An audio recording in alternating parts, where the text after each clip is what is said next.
On behalf of the General Assembly, I have the honor to welcome His Excellency William Ruto, President of the Republic of Kenya and Commander-in-Chief of the Defense Forces, and to invite him to address the Assembly. Thank you very much. The world over today, hundreds of millions of people are besieged by anxiety about their present and future security, dignity, and prospects of well-being. Many are victims and witnesses of present assaults of many, and many more are afraid of future violations of their most fundamental expectations. In his opening address, our Secretary General provided a graphic snapshot of the condition of the world and humanity, a situation that calls into question the state of multilateralism in terms of its founding aspirations as well as its present agenda. The poverty, fear, suffering, and humanitarian distress haunting the victims of conflict, drought, famine, flooding, wildfires, cyclones, deadly disease outbreaks, and other disasters are the outcomes of sustained violation of the most essential principles and the systemic neglect of humanity's dearest values, which lie at the very foundation of the UN Charter.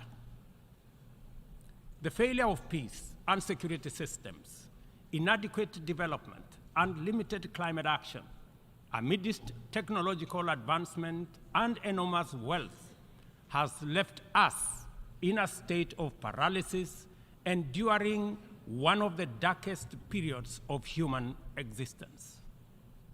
We may all agree, without any fear of contradiction, that the world is headed in a most undesirable direction.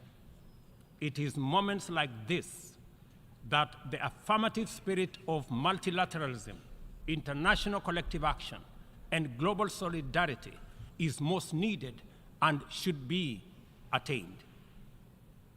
This is not the occasion for any member of the United Nations to escape when they should be rising to the challenge of the moment. Resorting to pursuit of narrow, insular, antisocial agendas within exclusive clubs constituted to maintain the status quo that undermines and cannibalizes the United Nations systems at the expense of progress in humanity's collective journey to the future of our aspirations is totally unacceptable. The existence of this inimical clique of geopolitical formations defies the fundamental values and principles of the UN system, and its operations have led to alienation, mistrust, insecurity, and exclusion of and among peoples, nations, regions, and continents. Moments like now place the nature and purpose of multilateralism under sharp scrutiny for history's honest examination and judgment. If any confirmation was ever needed that the United Nations Security Council is dysfunctional, undemocratic, non-inclusive, unrepresentative, and therefore incapable of delivering meaningful progress in our world as presently constituted, the rampant impunity of its actors on global scene settles that matter. The environment of pervasive mistrust between the global north versus the global south, developed versus developing, rich versus poor, polluters versus victims, and net emitters versus net victims, which complicate and frustrates multilateralism, is the inevitable result of promises not kept, commitments not actualized, resolutions not honored, and principles not observed. Multilateralism has been failed by abuse of trust, negligence, and impunity.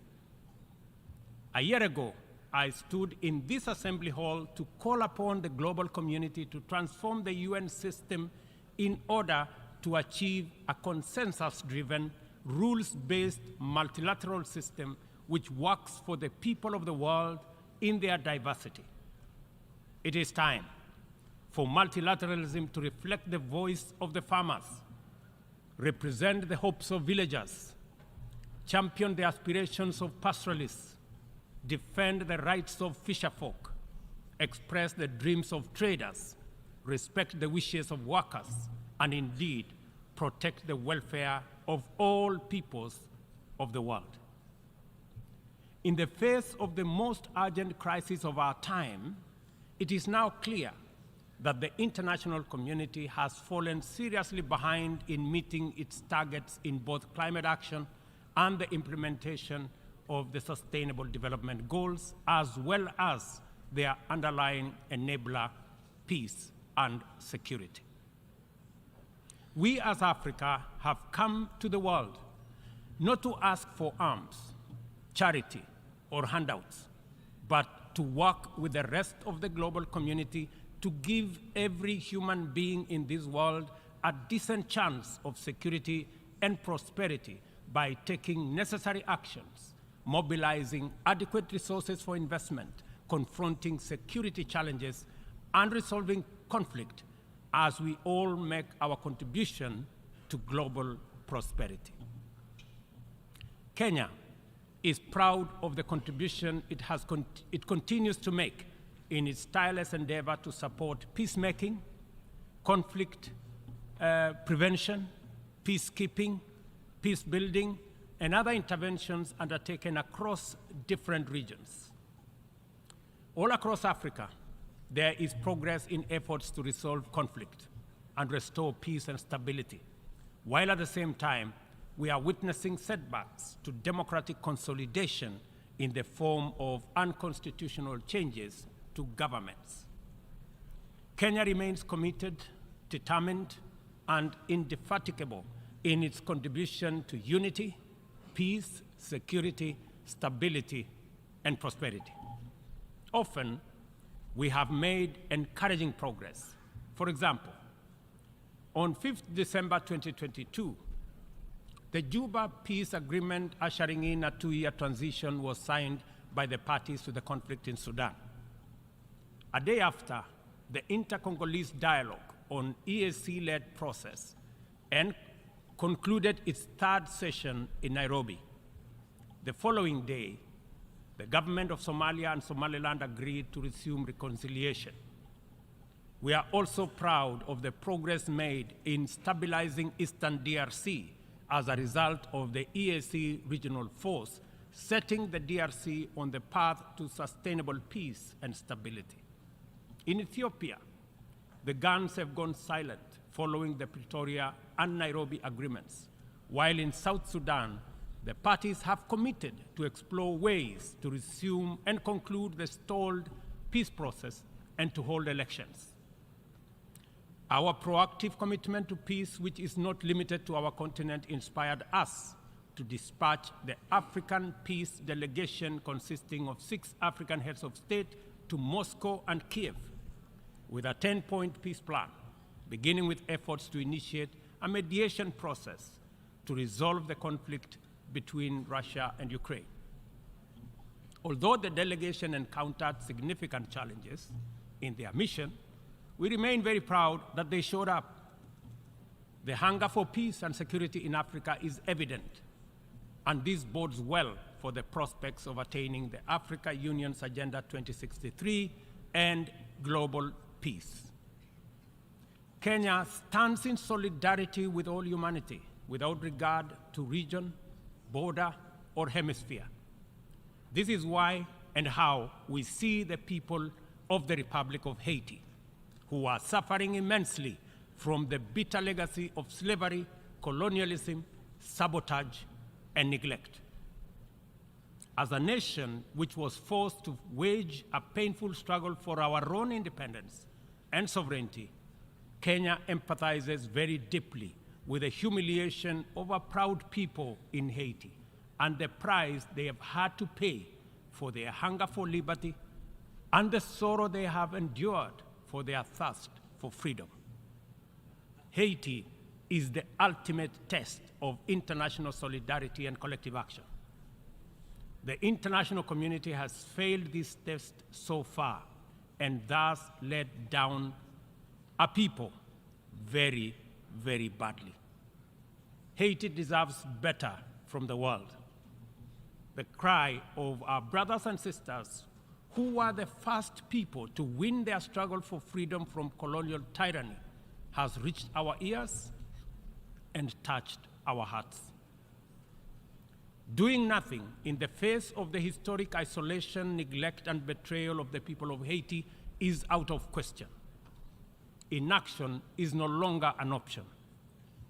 As we mobilize to show up for Ukraine and countries that have experienced the devastating impact of climate shocks, including Libya, Morocco, and Hawaii, we must not leave Haiti behind. We must commit to show up in the spirit of solidarity to support a people regain their political and socio-economic footing by reinforcing the underlying enabler that is security. Kenya is ready to play its part in full and join with a coalition of other nations of goodwill, and there are many, as a great friend and true sibling of Haiti. We urge the United Nations to urgently deliver an appropriate framework to facilitate the deployment of multinational security support as part of a holistic response to Haiti's challenges. We call on the Security Council to contribute positively by approving a resolution under Chapter 7 that tailors the security support mission to the specific needs of Haiti and its people.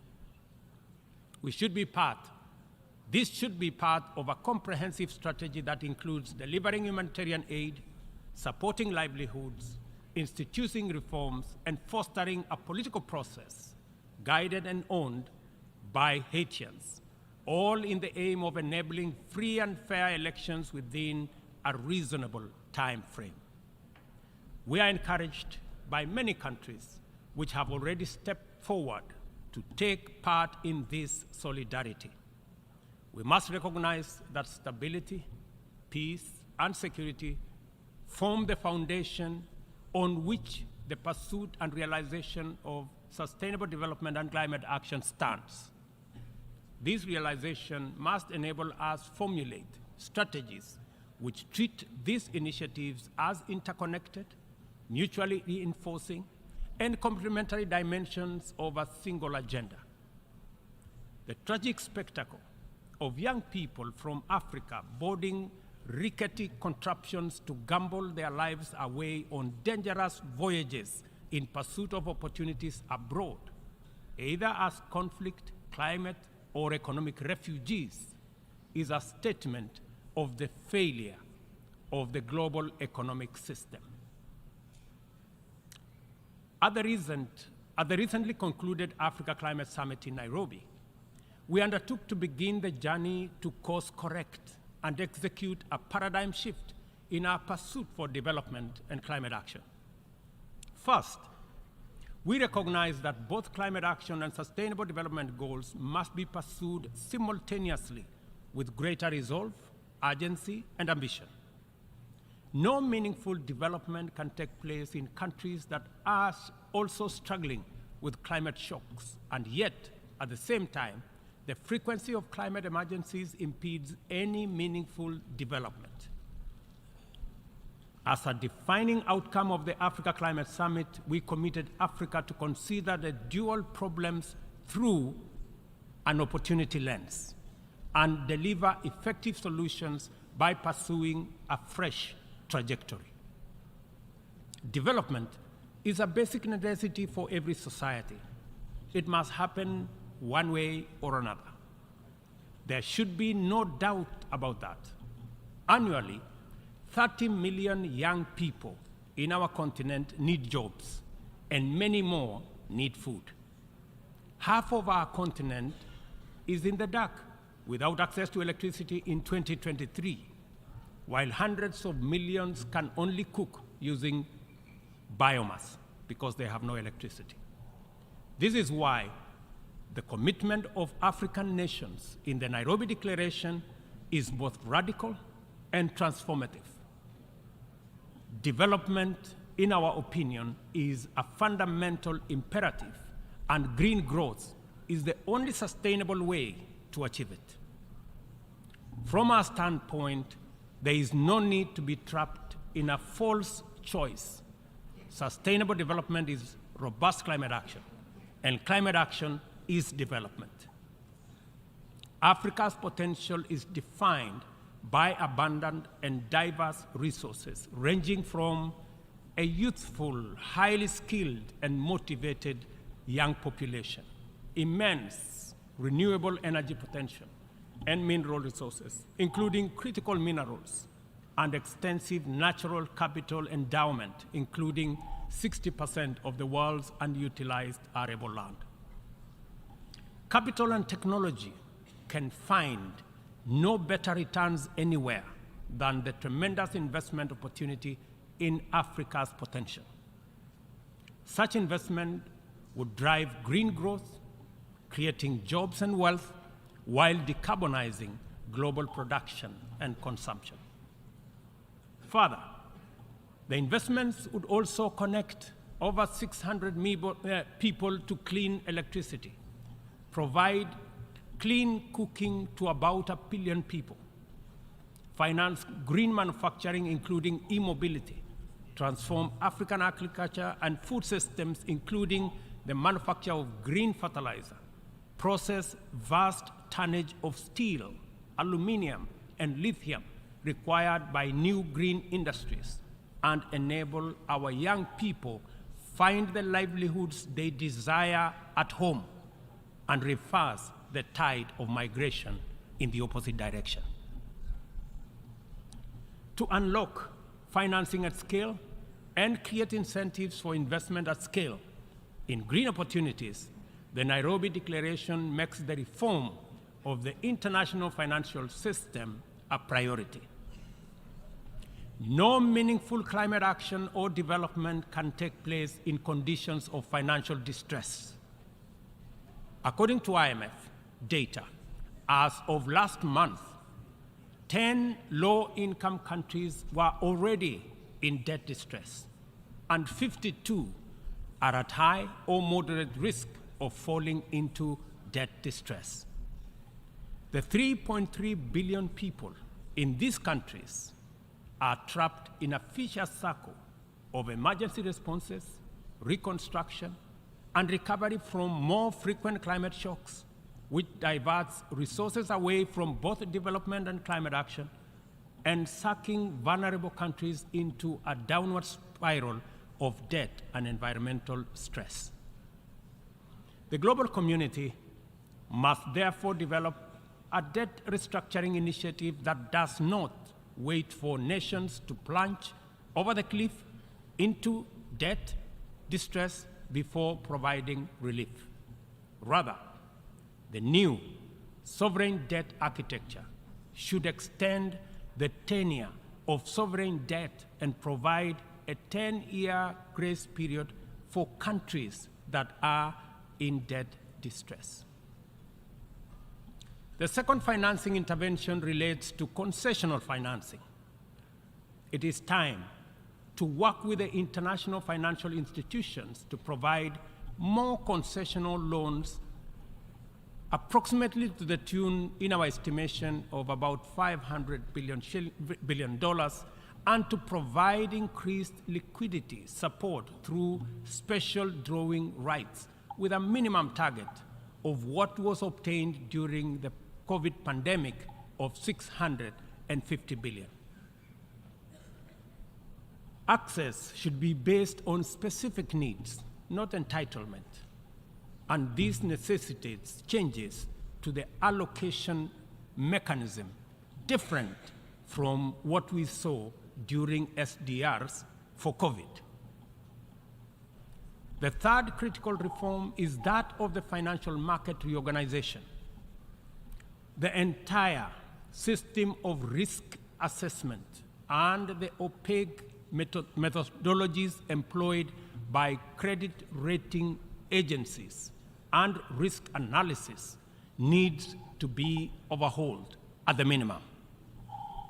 We must all recall the miscalculation of subprime mortgage risks by these agencies 2 decades ago, which precipitated a financial crisis whose effects reverberate to date, and ask the following question: on what basis should we believe that their methodologies are better at assessing risk in faraway frontier markets like ours that are far much more complicated to measure objectively than in assessing the value of financial assets in the markets where they actually operate, and which they got so disastrously wrong?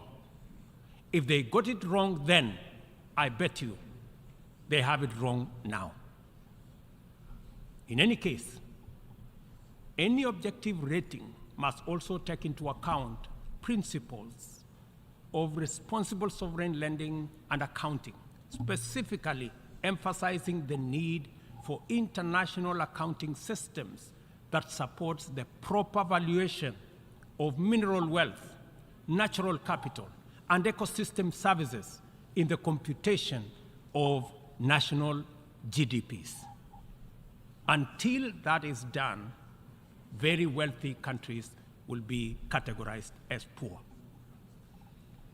The fourth limb of the interventions arising out of the Nairobi Declaration is the establishment of a global public climate financing mechanism funded through a global carbon tax on trade in fossil fuels, as well as an emissions levy on aviation and maritime transport, including the option of a global financial transactions tax in order to make available dedicated, affordable, and accessible capital for green investments at scale. The roadmap to this new and urgently needed institutional infrastructure involves sustained engagement at various multilateral processes, and the instruments to actualize it by 2025 shall be a new global climate finance charter to be negotiated through the United Nations General Assembly, COP28, and associated processes. We understand the facts about our collective situation as a global community and as a member of the United Nations family. We know the magnitude of our shared challenges and common threats. We appreciate that multilateralism is on trial, and our task is to defend it. We also recognize that multilateralism is broken, and it is our responsibility to fix it. From this moment to 2030, and from our problems to their solutions, we are connected by a coherent agenda of robust collective action.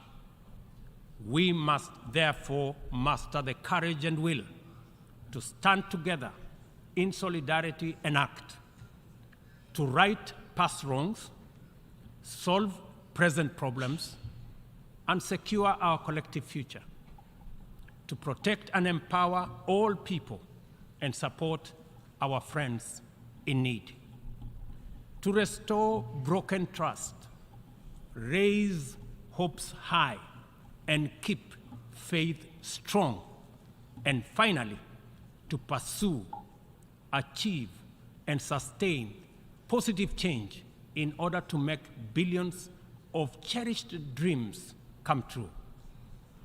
We must start right away, for we have no time to lose. And I thank you.